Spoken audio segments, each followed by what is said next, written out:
H O H O Buckeye Lounge, we run this game. Rockstar Shaun, remember the name. TG's lurking, Wolverine's fear. Scarlet and gray, make it loud and clear. O-O-H-O Buckeye Lounge, we run this game. Rockstar Shaun, remember the name. TG's lurking, Wolverine's fear. Scarlet and gray, make it loud and clear.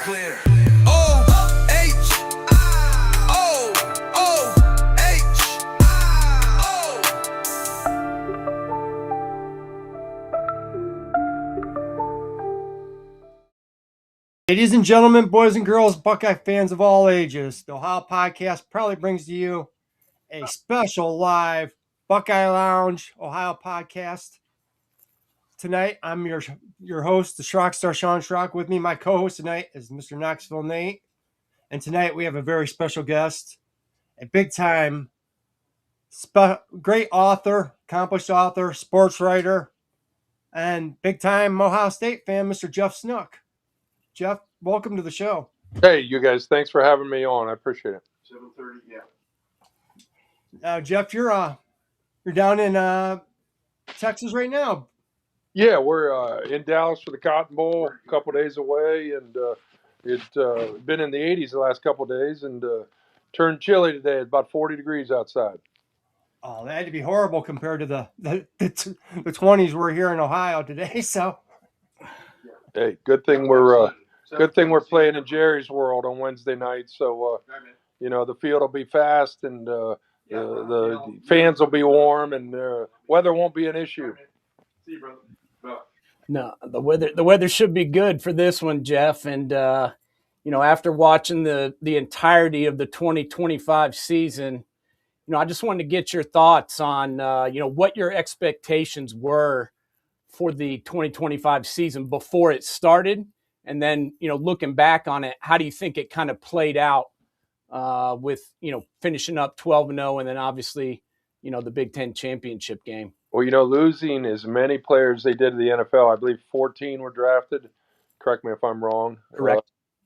I thought they would still be a contender because they had so much talent on that roster. I thought it would take a month or so to gel a little bit with some experience. I thought Julian Sain would be fine because I liked him from the time I saw him, everything I knew about him, that he had the goods to be a star right away. And, of course, they got the receivers to play with anybody. I didn't know the defense would be this great from the beginning. And it just shows Matt Patricia just did a heck of a job getting that defense ready in spring ball and camp.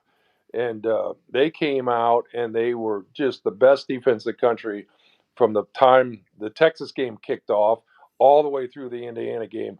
The Indiana game didn't change my mind. They're still the best defense in the country. And let's face it, they only gave up 13 points. So, defense travels. And anytime you got that defense, you can go on the road and win like they did at Washington and like they did at Michigan. And I was telling somebody today, Vegas puts an over-under on every team scoring points in the game. Not just the line, but scoring points. And only once this year did an Ohio State opponent go over that number, and that was Penn State at home in Columbus. But this game is 15.5 for Miami, and that just shows how great this defense was. That from start to finish, they at all three levels too. I mean, they got talent. They're the best coach defense in the country, and you can win a national championship with this defense. And as long as you don't turn the ball over, and pleasantly surprised with the way it turned out. Should have won the Indiana game probably by 2 scores. Just had red zone troubles again, and that's been a recurring theme with the Ryan Day's Ohio State teams. As good as they are, they have some red zone struggles once in a while. So hopefully they don't have them on Wednesday night, and they get after Miami and get a lead early. Yeah, no, I agree with you, and we want to talk to you about that Big Ten championship game and the red zone struggles in depth as we go along here. But I wanted to ask you about who has really stood out to you, at least through the regular season. Which player? McDonald to me was the guy that stood out on this defensive line that I didn't expect to perform as well as he did. But which guys, stood out to you, as we went through these first 12 games that maybe we weren't thinking would play as well as they did? Well, that defense loaded with stars, starting with Caleb Downs. So, you go to the obvious guys. He's an All-American. Arvell Reese, I didn't know much about him going into the season. He's going to be a top 5, top 10 NFL pick. He stood out. Caden Curry on the end is a great lineman. He stood out. McDonald inside. They got so many stars, and just all 3 levels they got stars. That's so it's hard to say, but they just put up so much production defensively, and it's just that it is a star-laden defense. It's well coached, so it's just hard to pinpoint one. Now, Jeff, there has been one problem with this team all year, and you had a great article about it where you went in depth about the red zone scoring, where they've had issues running the ball, and it seems like this isn't a one-season thing. It's since Ryan Day's actually taken over, since he's been the head coach of Ohio State. Yeah, I see it as his lone weakness. I mean, he's the perfect coach for Ohio State. He recruits well. He represents the university the way you want him to. He's great in the pass game. That was his background. You remember when he was in the NFL, he was a quarterback's coach, passing game coordinator. That's his strength. Route concepts, developing a quarterback, coaching a quarterback. But I've said this since 2019. He has one weakness, and that's the short game run schemes. And, I don't see him getting any better at that. That's just not his background. I thought Chip Kelly would help him a year ago. He doesn't favor a running quarterback, of course. So you're going to have those troubles when you rely on one setback, one running back. Don't go to multiple sets. But bear in mind, that's, his predecessor, Urban Meyer, Ohio State was in the top 10 every single season in red zone offense because Urban always favored a running quarterback. And you get that extra hat in the box. And you had J.T. Barrett. You had Braxton Miller. The only lone year that he didn't have that type of quarterback was Dwayne Haskins in 2018. And he set every Big Ten record there was. So it's just a different style of offense. And, I look at the Indiana game. I always thought this problem might bite him in the Michigan game, which it did on the first series, if you remember, when they're inside the 5-yard line. And they got 5 cracks at it in that first series. They ended up with a field goal, even after the headbutt gave them 3 more plays. And so it didn't bite them there because they pulled away. But in the Indiana game, it did. They had 2 third down and ones, one on the 4, one on the 9, and on both third downs, he throws the ball. And I just can't disagree with that enough. I just think you load up with a couple backs, maybe 3 even, and have the attitude, I'm going to take 2 running plays to get this first down. So that right there's 14 points they left on the field, and maybe should have beat Indiana 24-13. But, hopefully he maybe fixes it for this game, or who knows, or where it's not a factor. Sorry, my alarm just went off. Oh, that's okay. So I'm back. Do you think that they get too predictable when they're down there and they bring the heavy? I mean, they're taking their best 2 players off the field every time when they go down that heavy set. There's not even a threat of the pass. The defense just crowds the box even more. I mean, is there anything they can do to? I mean, would you spread it out? I think the numbers in the box on 3rd and 1 and 4th and 1 that's an overplayed issue. Sometimes that's irrelevant. All you need is that spot to get that yard, whether it be over center when you're sneaking the ball, over left end, right end. You can go ahead and put 10 guys in the box. We know we're running the ball. You know we're running the ball. But if you have 3 backs, and maybe you go to Lincoln Keenholz as a quarterback who can give you that sneak element, you don't have what Julian's saying. I've said that all year. Remember, they did that earlier in the year. And then they come to the Michigan game, and he still lets Julian saying sneak it, doesn't get it. And I think guys like Tim May asked him after the ball game about that. And he said, yeah, we had it in our package, just didn't go to it. But then they come back in the Indiana game, he doesn't go to it again. So that made no sense. And it was, he's well aware they got Keenholz. Keenholz probably the best athlete in the team. And you put him in a sneaking situation, go to another back as well. Have Bo Jackson with C.J. Donaldson in the backfield. The linebackers don't know who's getting the ball then. You got 3 options there. You want to put another back there? You got 4 options. But when a linebacker knows who's getting the ball, if you just go with Bo Jackson and you got Sane at quarterback, you really limit your margin of error for success then. But you remember the Harbaugh teams the last 3 to 4 years before he went to the Chargers job, he'd line up the full house backfield, 3 across. He had an athletic quarterback that could sneak it. He had 4 options there. I never saw Michigan stopped on 3rd and 1, 4th and 1.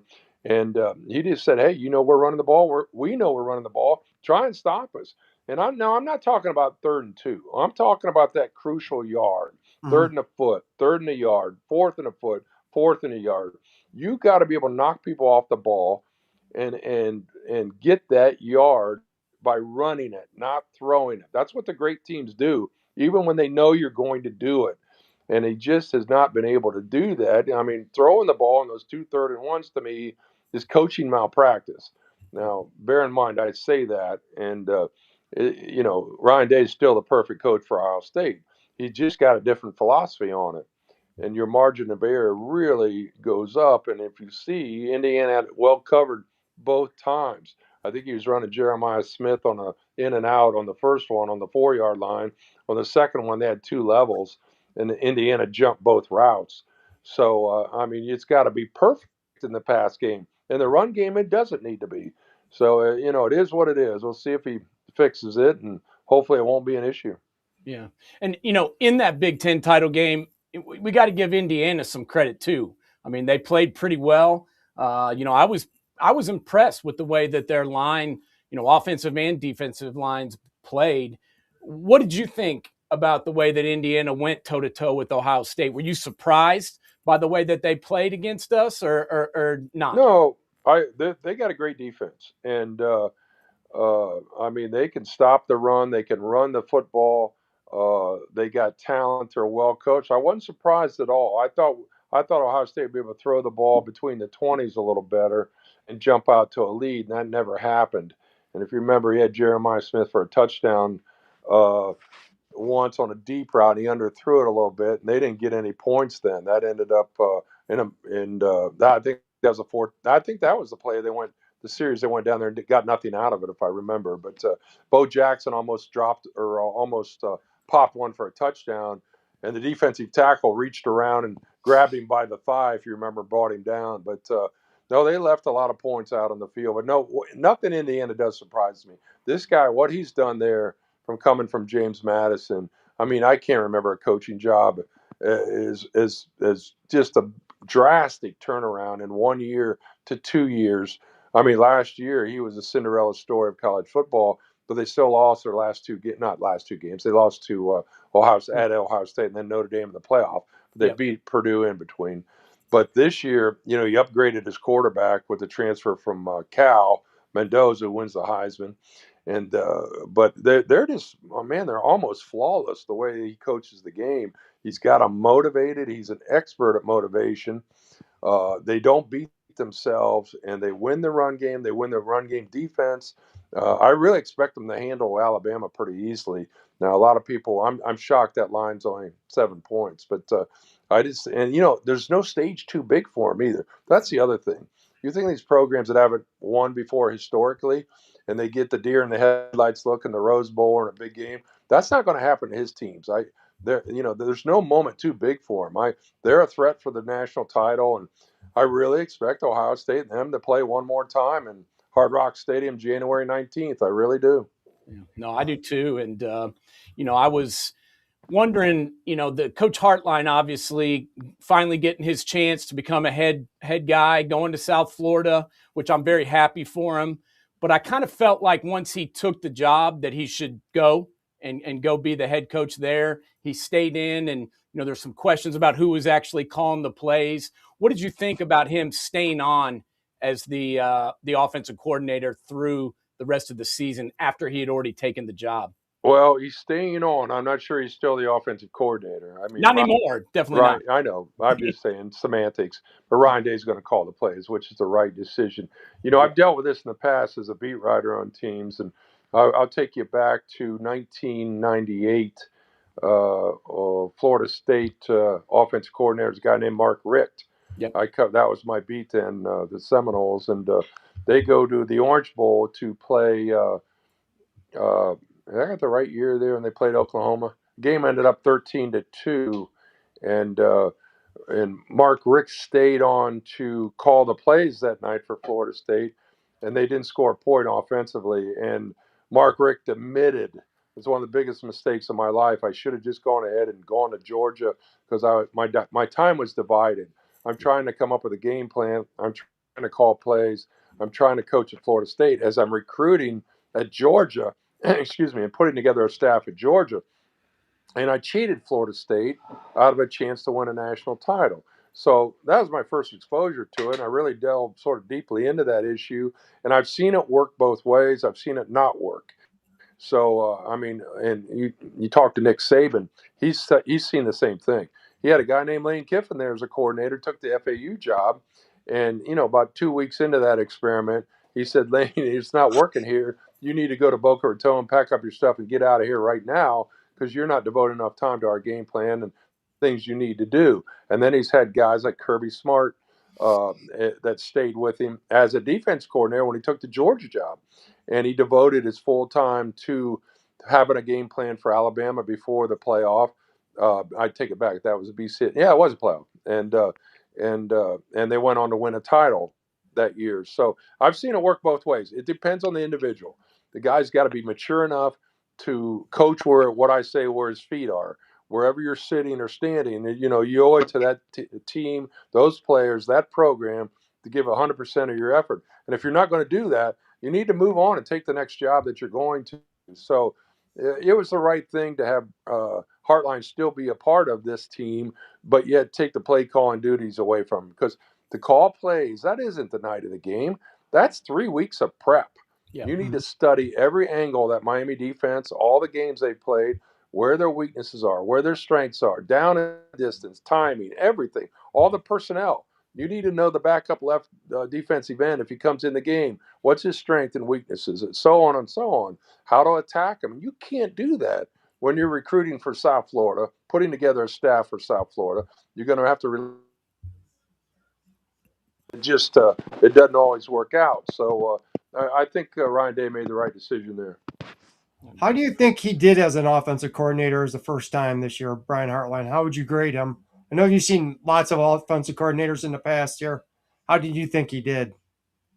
I'd really like to listen to a headset communication on game day between Ryan Day, Brian Hartline, and the other assistants to know to know the pecking order. In other words, it's a group effort. It always is a group effort as Ryan Day is head coach, because let's face it, he's called plays in the past. He's a former coordinator. He's an offensive coach. I'd love to hear their conversation, know, who's making suggestions, who's making the final determination. And as you know, any play callers, they don't wait for a play to be run and then call the next play. They got that in their head as the previous one they're being lined up at the line of scrimmage, what they're going to go to. So overall, I think he did a great job. I would have liked to see them open it up against Texas a little more. They were cautious because it was Julian Saint's first game, and I think he could have handled anything they threw at him. That game didn't need to end up 14-7 with Texas, at midfield at the end of the game having the ball. Ohio State could have won that game 21-0, 28-7, whatever it was, but they were so conservative in that game. But ever since then, they had a pretty good game plan every game. Now, against Indiana, they just didn't execute it. They couldn't block Indiana's front. They ended up with 5 sacks. It's the first time he's been harassed, first time he's been sacked, so he didn't have time to throw. Now they play Indiana again. He's going to have a little different game plan. He'll tackle a little different. He knows what he's going against now that you've seen him. So, but I think Brian Hartline did a great job, and I think he'll be a pretty good head coach of South Florida. I really do. How would you rate Tyler Bowen's job as the O-line coach this year? Well, that right side of the line's been a weakness. It's shown the last couple weeks there. He had some new players. He shuffled it. Remember in the offseason going into this season, a lot of people thought that was going to be their weakness. What, they replaced 3 starters, I believe? Yep. Correct me if I'm wrong, but I think they replaced 3 starters. And I think they did a good job in bringing new guys along. The running game has not been consistent. So the pass protection's been pretty flawless. The run game's not been consistent. Bo Jackson wasn't the start at the beginning. C.J. Donaldson and James Peoples were. They sort of rotated them, but that running game's gotten a little better. Michigan game it took off, and Bo had his best game. I wouldn't be surprised they struggle running the ball against Miami. Depending on what their game plan is, they got to mix in the run. But the offensive line just has struggled a little bit on one side recently, and now you got Taylor hurt, where he's going to be out, and you're going to backup player over there and shuffling some guys in. And when we were talking today, I really think Miami's strength, these two defensive ends, they're Mhm. both going to be in the NFL, probably both first round picks, especially Bain. And Ohio State's got four pretty good tight ends, and I'd like to see them use the tight ends to stay in and help the tackles block these ends at least early in the game to see how the game develops. Now you got to take one receiver off the field when you do that, which would probably be Brandon Ennis. But you attack teams. You got to prepare for their strengths and attack their weaknesses, and that's Miami's strength. Those two defensive ends are really, really good. While their secondary can be exposed, but you got to have time to throw the ball. So I'd go to more max protect sets, and try to hit a couple deep ones on them. So if you're doing more than a three-step drop where that ball comes out quickly, you better have help blocking and helping your offensive line. Yeah, and Jeff, I got my final questions about the Big Ten championship game was, I felt like there was a couple of times, especially Kenyatta Jackson was held, and Yes. if you look back through, the 2025 season, there was two holding calls that were accepted Yeah. by the Buckeyes, and that was down from three the previous year. Tell Yeah. me, you had to see what I was seeing as far as them getting held a Well, little bit, and why can we not get a holding boy, call I don't know. That's a Sunday night? mystery. I've been a college football officiating critic for years. I just don't see it getting any better. Back in the day, they would miss the same two things they missed the most consistently, and I'm going back to the 80s, is offensive holding and pass interference. Today, fast forward all these years, the two things they miss the most, pass interference and offensive holding. They're so subjective. They're like looking at a painting. You get 10 people to look at the Mona Lisa, five are going to say this, five are going to say that, or whatever different. It's the same with holding and pass interference. But if you notice, pass interference now, defensive backs get away with way more than they used to get away with back in the day. You used to, touch a guy or come across him right when the ball gets there, you get a flag. But now they let them get away. But holding, I don't know why they're not getting more holding calls. That Indiana game was poorly called, I think, both ways. But I think Indiana benefited more. But I saw Kenyatta Jackson get tackled, I think, twice. Yeah. And the guy's looking right at it. It's not like he's out of position. He's looking right at the play and doesn't make the call. That's what's the most puzzling thing.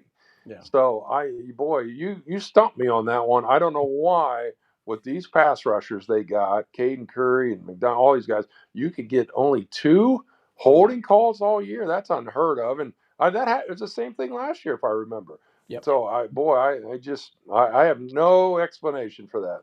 No, I don't either. And it's especially the ones where the guy gets, turned all the way around. Usually that draws a flag, but for some reason it did not. Hopefully we may see a couple in this game. And you mentioned Bain, their defensive end who's come up with big plays all year long. That defense played really good in the Texas A&M game. And, Right. I guess looking at this game coming up, in a couple of days here, what do you think is, the matchup that favors Ohio State the most, and which one you think favors Miami the most? The matchup that favors Ohio State the most would be any level of their defense against Miami's offense. I mean, their game plan obviously is going to be stop Mark Fletcher, take the running game away, and then get Carson back in third and long. If they do that consistently, they're going to win the game. If they take Fletcher away on first down, second down, they got to make sure Tony doesn't hit him, Malachi Tony, on a big play, a reverse, or get him down the field. And they run him a lot of trick plays as well. So they got to keep eyes on him wherever he is. Take away Mark Fletcher in the running game. Get him in third and long. Carson Beck will make a mistake. He's thrown 30 interceptions in his career, both Georgia and Miami, and he's due. He'll throw a couple more if you can pressure him. You get him in third and long and come after him. He'll throw a couple. He'll throw one to the wrong jersey. So that favors Ohio State. I mean, I told somebody today, I think I told Tim, I said, Ohio State can hold them to 6 or 7 points. That would not surprise me at all. The matchup that favors Miami, of course, are the two defensive ends, pass rushing, Julian Sane, against an offensive line that has struggled a little bit in pass protection lately. So that favors that's probably the only advantage they have. Maybe the punt return game. You know, Tony returns punts. He's a threat to go the distance on any punt return. So they better directional kick. They better cover the side of the field. They're directional kicking too. You know, he busted one against A&M, and somebody just barely got his toe, and then he tripped himself up, and that ended up in a missed Miami field goal, or they had broken that game early, much earlier with a punt return. But that's one thing. They can't kick it to him down the middle on a line drive. He'll take it back to the house. Has it surprised you that we have not done anything with the kicking game? I'm sorry. I said, has it surprised you with all the trouble that we've had with the kicking game that we don't do nothing to improve it? I mean, well, you talking about place kicking? place kicking, yeah. You know, bear in mind, Jaden Field, I believe, was 15 out of 18. So this year, he had a pretty good season until the Indiana game. He missed one kick. And as he explained it today, you know, that was a right hash kick from the 27. And if you look at the hashes out there, this is a common theme in college football. The hashes are outside the goalpost. And he overcompensated. Oh, he pulled it to the left. Oh, he admitted I overcompensated. You know, kickers are mental. They're like anything. They're like relief pitchers. Once they miss one, they press. It's a mental thing. It's not a physical thing. But he had a pretty good year. And you know, last year he had one bad game. It happened to be the Michigan game. But I'm confident in that kid. He's made some big kicks in his life. He made a crucial field goal at Oregon last year. He made the game clincher against Notre Dame, although it wasn't that far, but it was farther than the one he missed the other day. But I'd be fully confident on him hitting a 40-yarder with the game on the line going in this game. It just happened to be, and I told somebody today, I said, you know, where they were on the field to kick a 27-yarder, and that was a 4th and 1, I believe, because that followed an incomplete pass. I'd have taken a delay game there to give him a better angle, and he brought it up. I overcompensated for the angle, but you know, you always have that option. Take the 5 yards back and make the kid's angle a little better, so he's not thinking about it. It's not that it's a game of geometry when you're kicking from that close in, and it's not that it's going to help him make the kick. It's going to help him mentally make the kick. I'm not thinking about the angle as much. I'm going to hit it flush. I'm going to relax and hit it straight or flush, as opposed to pulling the ball because he's trying to hit it too hard. He overcompensates for it. Remember Noah Ruggles with 50-yarder against Georgia 3 seasons ago. I mean, he probably went out and practiced, although that was his final kick, but he probably went out to the Woody that next week and probably hit 8 out of 10 from there. But it's just kicking is mechanical and it's mental. And this kid's got the capability of kicking in the NFL. He just happened to have had 2 bad games, or let's put a Michigan bad game and then one bad kick against Indiana. But I don't know, you know, and if they had a backup better than him, they'd have played him. You know, let's face it. You just can't automatically snap your fingers and have a magic wand at that. You got to go with the guy that you've had there for 2 years. Does it surprise you that we don't try to, you know, cough and kick them more on the punts? That they don't try to flip. You guys still with me? Yeah, we're still here. Can you hear me? And I am frozen. We can hear you. We can hear you, Jeff.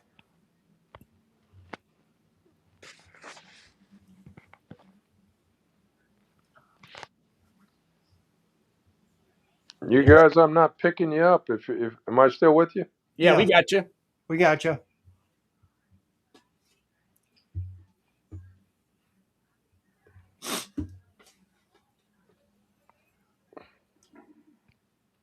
Can you hear us? Can you hear us, Jeff? Oh, there he goes. Here he comes back. Oh. Yeah, we lost him, but I think what he was saying about the kicker is he feels confident in him. Shaun, do you feel confident in him? Because I'm not sure. I don't think I have the same type of level of confidence that Jeff does with this kid. I mean, do I think he's a horrible kicker? No. He's but back. I don't know about his deep shots.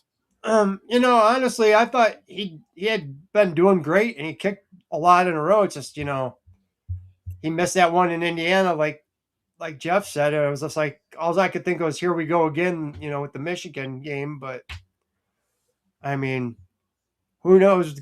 We're going to need him in the playoffs, so hopefully, he gets over it mentally. And hey, Jeff, I wanted to ask you. I read your post today about the national championship game against Miami back in 2002, and just wanted to get your thoughts on what you remember most about that game, and how you think this matchup differs. Oh, it's completely different. Back then, one team was a 12.5 point favorite, which was Miami. This time, Ohio State's a 9.5 point favorite. What is the same as the amount of talent on the field? NFL talent everywhere you look. I got so many memories of that ball game. I wouldn't know where to start. I mean, I wrote earlier this week the play that was overlooked. Miami fans, I live in South Florida too, but Yep. Miami fans still talking about that pass interference call at the end of regulation. I'm sorry, first overtime. Regulation. Uh, First overtime. Yeah, sorry, Yep. first overtime. I've replayed it in my mind so much I forget when it was.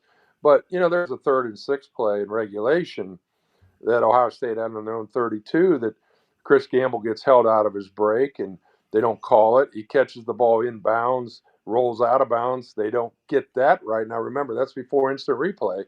And the guy that missed both calls on that one was a guy named Terry Porter, the back judge. He ends up making the call, which I still maintain is a proper call on the final play there on 4th and 3 at the 5. Now, his mistake was the flag came maybe a second late. And secondly, he gives the holding call, and then he changes it to the interference call. But if you know, it's still the same mark-off, automatic first down, half the distance to the goal. So it didn't matter what he called.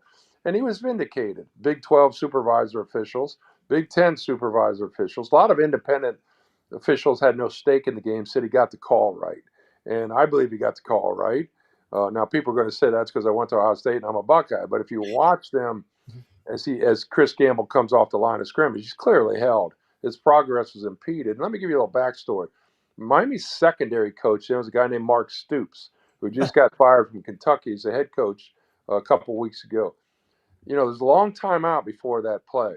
Mark Stoops gathers his defensive backs around him, and I learned this later, and he told them all, look, it's final play of the game. They're not going to call anything. Get up in their grill. Hold them. Don't give them any space. The ball's going to come out quick. So get up on them early. And that's exactly what Glenn Sharp did. And it goes to his mindset of, what they were going to do. And he wasn't going to wait for him to get in the end zone, then attack him. He grabbed him right away if you watch the film. Now, what happened was ABC, when they showed the replay, one replay starts when they disengage and the ball's on the way and they're not touching. And that prompted the color guy that night, Dan Fouts, to say, bad call, bad call. Now, that influenced a lot of people. That surely backed up what Miami's fans were thinking. But Dan Fouts did not have a good game that night. He blew a lot of calls. He blew a lot of analysis. He missed on a few names. He called Alex Stavanovich Mark. He missed on a lot of things analysis-wise. But that was irresponsible for him to say that without seeing a complete replay from beginning to end. And he probably still thinks he got it right, but that influenced a lot of viewers that was a bad call, especially as late as the flag was thrown. But Terry Porter was vindicated by a lot of people who know officiating that he got it right. And little trivia that this past summer, Terry Porter, who had over 50 years in officiating, was inducted into the Oklahoma Officiating Hall of Fame. How about that? This is past July. That's awesome. That's vindication right there. These two teams kind of went on two different paths after that game. Buckeyes, except for one season, pretty much have been winning at a high clip, and Miami's struggled to get back to where they were. What do you think caused the problems that Miami's had getting back to where they once were? Well, there's several issues. Number one, they missed on a lot of hires. Miami's had 6 head football coaches since that day. Yeah. So they didn't always get the right guy. From Al Golden, for instance, Manny Diaz, who's doing a great job at Duke. Yeah. Mark Richt was at the end of his career, but he was a Miami alum. They didn't really hit on the right guys. I think they got the right guy now. Mario is a alum. He played there. He played tackle. I covered him when he was a player, and he's very, very tough. He's a good football coach. Now, does that mean he hadn't mismanaged some games? He has.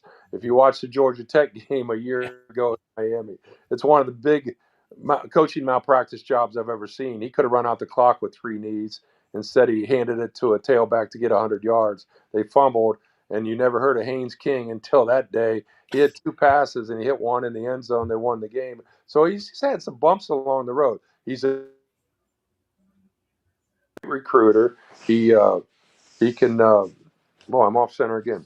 He can motivate. He's pretty good at X's and O's. Got a good staff, and I think they got the right guy, and they're going to get better and better as years go on.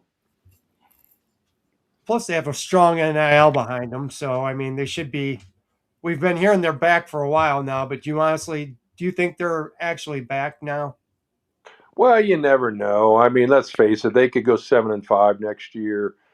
They're not set up like an Ohio State, like a Georgia, like a Alabama. Well, Alabama. I mean, now with Kalen Boy, I think they'll be fine. But you look at the 2 premier programs right now, maybe 3, 4 if you include Oregon, Indiana, Georgia, Ohio State. Those are 4 now that they're set up for success every year. They got stability in the coaching staffs. They got 4 great head coaches. They're recruiting better than anybody else. So Miami's not there yet, but let's see how far they go in the playoffs. They might lose Wednesday by 3 touchdowns and come back, like I said, go 8-4, 7-5. So I'm not going to declare them back yet. I just know their roster is way more talented than they were 2 years ago.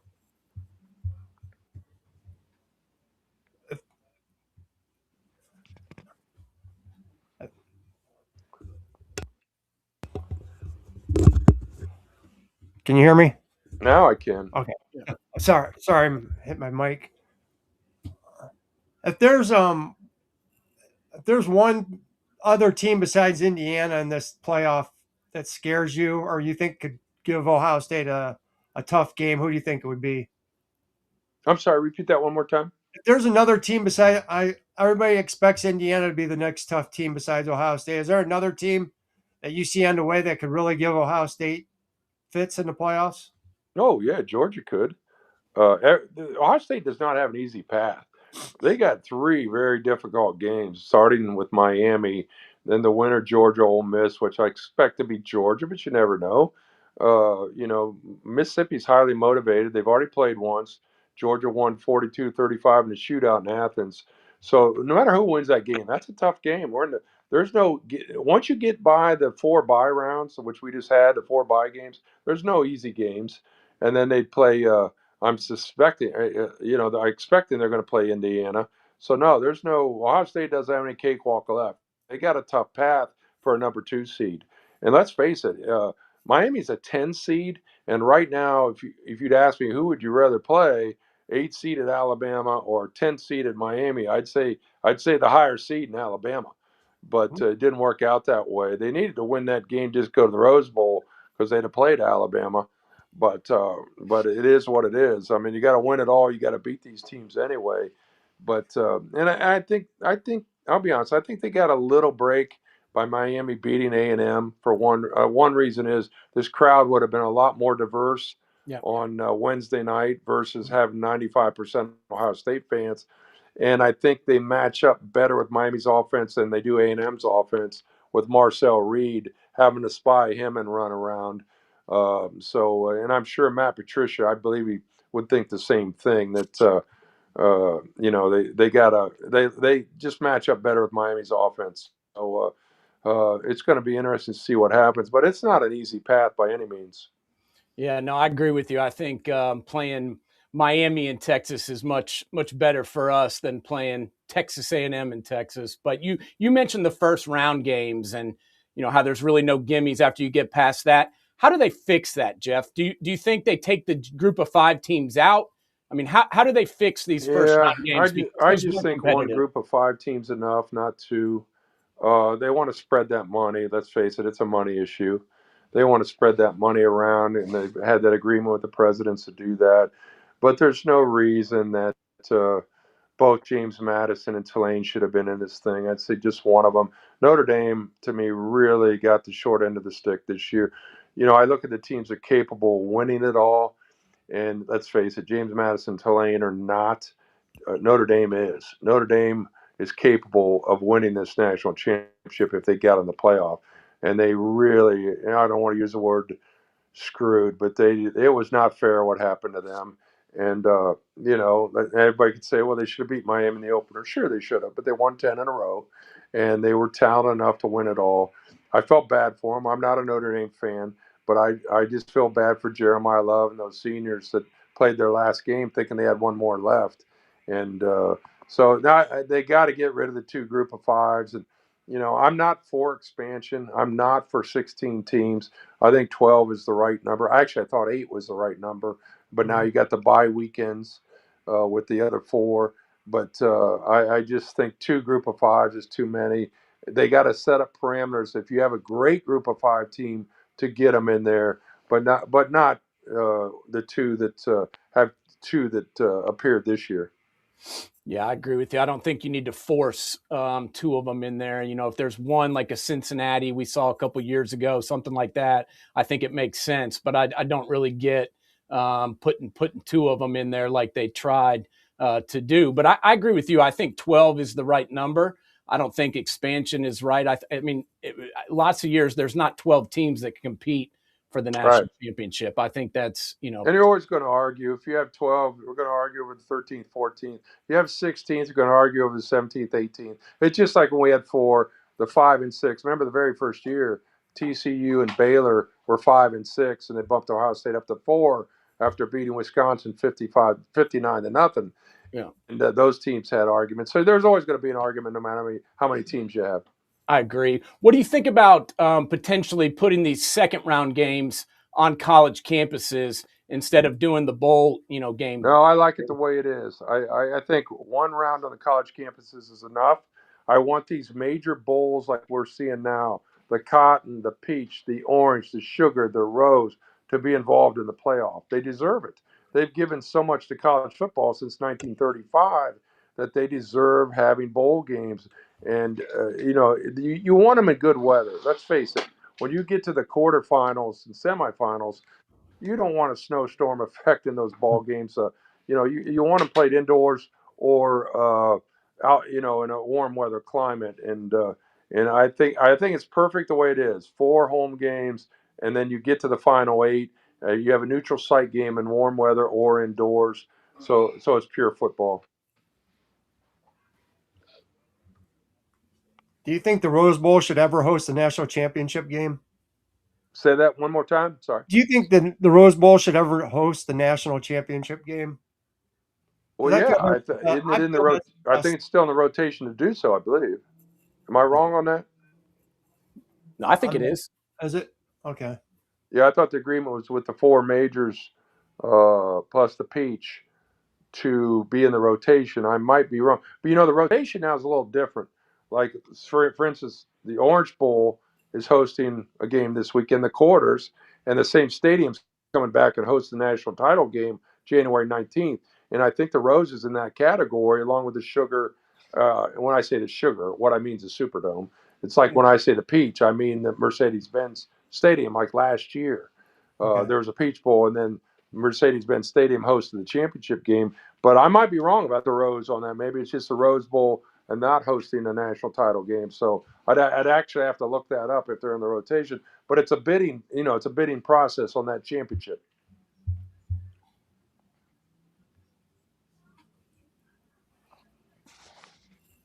If there was one thing you could change about the playoffs, Jeff, what would you change? If there's one thing that you think, if they ask you, what would you change? What would be Yeah, one I'm thing? thinking. A lot better officiating, I guess. No, I don't know. Let me think.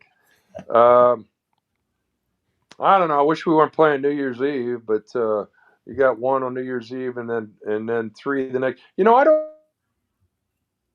I work for the Orange Bowl committee now and I have for years, and I write the Orange Bowl program story. And I forgot that was a noon game. So as I'm writing my story, I got with Texas Tech, Oregon, I got several references to tonight. I'd say tonight And I caught myself before I sent the story to the Orange Bowl and said, "Hey, that's a noon game." But I don't like that being so early. I mean, those players, the wake up calls for players now. Team training table before a game, football game is 4 hours before. So you got Texas Tech and Oregon eating their pregame meal at 8 a.m. for that noon game. And it just, it seems like an important game like the Super Bowl, the Mhm. championship game, any game should be played after, say, 3 p.m. So, I would have rather maybe they had two games New Year's Eve at night and then two games on New Year's Day at after 4. But that noon game is just sticking out like a sore thumb. Orange Bowl was always played New Year's night at 8 p.m. And you could always transition from the Rose Bowl to the Orange Bowl in sunny South Miami, or warm. Let me rephrase that: warm South Florida. Mhm. That was a night game with the palm trees swaying, and here we are. This first time Orange Bowl has been played at noon, probably since the 1950s. I want to say. Wow. Yeah, no, Wow. and if the Buckeyes can win this Miami game, I think that gives them a lot of confidence moving forward. And if they're able to go through and win, back to back, what does that do for Coach Aday, and what how he's thought of as a head coach, and what does that do for this program moving forward? Well, you could put him on Mount Rushmore of Ohio State coaches, along with Woody Hayes, Jim Tressel, Urban Meyer, uh, multiple titles. Even the two I mentioned earlier didn't do that. Only Woody's done that. So, Ryan could have multiple right now. He could have won one in 2019. He could have won one in 2022.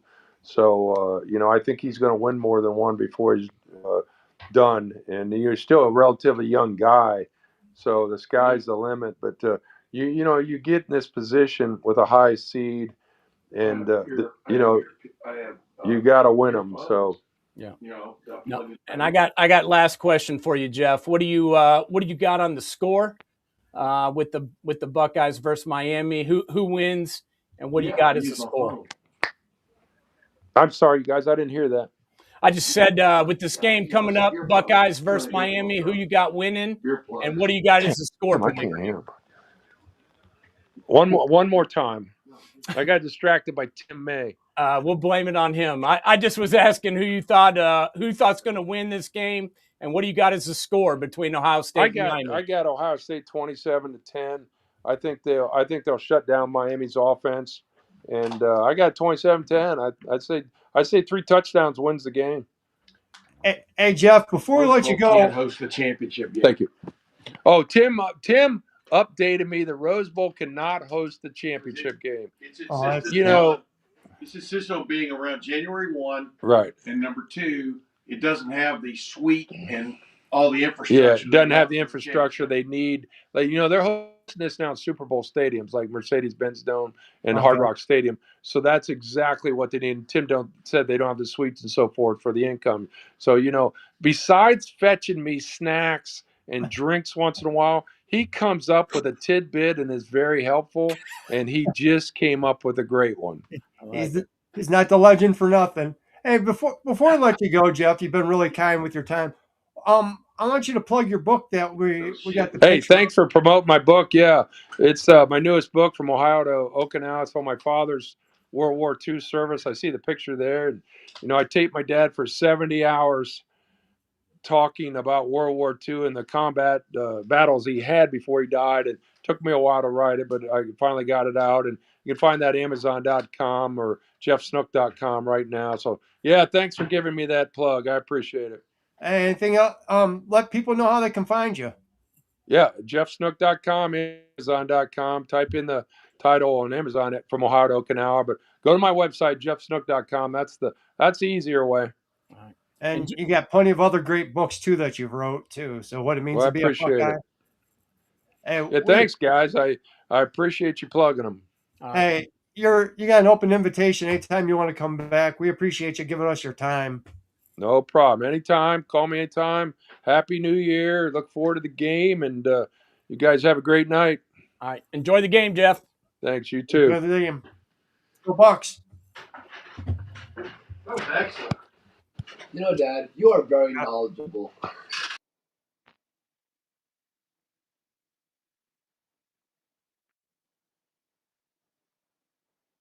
Here doing this. He's up here doing this. I wonder if he knows he's still got his mic on. Oh, guys, what? We still got a live mic over there. We got a little behind the scenes look there, Shaun. Oh, guys, I apologize. I've been under the weather, so I'd like to thank Nate for coming on and carrying me through this interview, man. I appreciate you, brother. Hey, anytime, man. That's what I'm here for. Man, what a great guy, man. Yeah, no doubt. He's got a lot of Buckeye knowledge. He's he's been covering the Buckeyes, watching the Buckeyes, and covering them since the late '70s, early '80s, and he's a wealth of knowledge as far as Buckeye history goes. And then he's always at the big games, man. He's got even when he doesn't have the credentials, he gets himself a ticket, and he's a good person to go to when you're getting into these end of the year big games. I mean, there's so many other topics about Ohio State we could have covered with them if we'd had more time, but man, I didn't want to keep. I mean, we could have kept him on here for a couple hours with all the stuff that he's covered and gone over. So, hey, Shaun, shout out to you, man. You're not feeling well, dude. You've been very, very ill. Good job tonight, man. Playing sick, playing hurt, brother. I didn't want to miss this one, man. This was an important interview, man, and I didn't want to miss it. I appreciate you, guy. I appreciate my man Nate for carrying it, man. So. No, that was a really good interview. I met Mr. Snook probably about 4 years ago. I think it was 2021. So, yeah, 4 years ago, and been following him for years. Fantastic writer. I have made the statement, and it's kind of weird because you know when you talk to somebody who you admire and you say something to him, you don't want it to come off as being kind of like, just, over the top or whatever. But I really do think he's probably the best sports writer I've ever read, hands down. I agree. He is fantastic. And I really do highly recommend that you follow him, especially on Facebook, because every now and then he will drop like these little mini articles on Facebook where he just gives his thoughts. Yeah. And it's like award-winning stuff. It's so good. And I was surprised you guys didn't get into the Michigan stuff because he dove into that on Facebook. So talking to you, Tyler, if you want to know what Jeff Snook's opinion of the Michigan scandal is, go follow him over on Facebook. Go back and read some of his stuff. And really, really good stuff, man. Yeah, he had a good article today as well about, I might have been today or yesterday, but it was about the Ohio State-Miami game, the 2002 national championship, and, kind of the tragedy from that game of the people that have passed away from both sides and guys that have been incarcerated, mainly from Miami, following that game. And it was kind of crazy and kind of scary to think about what had happened to some of these guys who aren't very old, that had passed away or been locked up. Kellen Winslow, for example, is now serving a 14-year sentence in prison for rape, amongst other charges. Homeless people, homeless women. What the heck, man? Yeah, dude, that guy. We knew he had a screw loose from the beginning, but it seems like once his football career ended, it got even worse. And then obviously, Ivan Douglas passing away, Shane Olivier, Mike Kudla, and obviously Will Smith with his tragic road rage incident, and then Nick Mangold passing away, this year as well, and then Shaun Taylor, as you mentioned, who was shot in his own home. So a lot of tragic events that kind of poured out from that meeting in 2002. I first found out about Jeff is when everything went down with Brett McMurphy when he was going after Urban Meyer. And I mean, Tim May had him on his podcast, and that was like the very first podcast that I actually watched on YouTube. And that's how I got to know who Jeff was and who Tim really was. And I just started following him from that day. And I mean, he came to Urban's defense, and I mean, he fought the fight for Durban, so I mean, he made that Brett McMurphy look like an idiot. So that Yeah, really that's wasn't not hard tough. to do. Yeah, No, Brett McMurphy makes Brett McMurphy Yeah, look yeah, like an he idiot. does that That's just fine himself. yeah, But yeah, usually if you find Jeff, Tim's not far away. In fact, exactly. most of the time I've done a couple interviews with Jeff. Tim's usually sitting right next to him, so we tried a couple times just to bring them both on, but they had the two laptops set up side by side and didn't realize that wouldn't work well till the interview started. So they need luckily Jeff's son is there as their traveling tech guy. They need to take him everywhere. yeah. I do like what he said at the end. He goes, "Dad, you're pretty knowledgeable about this stuff." That was pretty good. Yeah, he's made his living off of that, boy. Yeah. Yeah, I paid for your college, son. How do you think I get these sweet tickets? Yeah. Well, that's Tim May. Yeah. Probably. Guys, I just want to remind everybody we will be on here in just about 35 minutes where we're doing our call-in show right here on YouTube. There's a rumor that Biggie Pods might be making a debut. Wow. Oh, not a debut, but a return. A return. Apparently, Miami got him back in the studio, and he's going to be turning some tracks tonight, maybe. So we'll have to see if he shows up. Maybe a reunion tour in the books, maybe.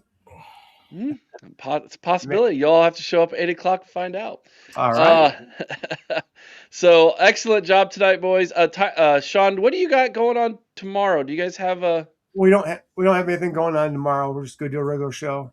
Awesome. So talking about the Cotton Bowl tomorrow, TG, Yeah. Shaun, you guys can get their take on the Cotton Bowl tomorrow night. We might reach out to a couple guests. I don't know. They got a couple people that gave maybes, but no one really got back to me. So maybe might pull someone in at the end. Who knows? Cool. All right, you'll have to check it out tomorrow, 8 o'clock Eastern, right here on YouTube. Don't forget, here in just about 30 minutes, we'll be doing the call-in show again right here on YouTube. So check that out, everybody. Make sure you go check out Patreon as well. A lot of good things going on over there. Chris and I dropping another Buckeye commitment review video on your lap. Vader's been doing great work over there with his blog, and of course the message boards over there. Mika and I, we had a discussion today. We're going to be dropping a lot more recruiting content on your lap, everybody. Right. So make sure that you're all plugged into that. And of course, the best part about Patreon, dude, is the hangout watching the game together, man. That's going to be fun. awesome Wednesday night. So, Lee, you son of a gun. On that note, I digress. And Thanks, guys. Shaun, take us out, brother. You guys have a good night. OH. IO. Go Bucks, and Scum still sucks.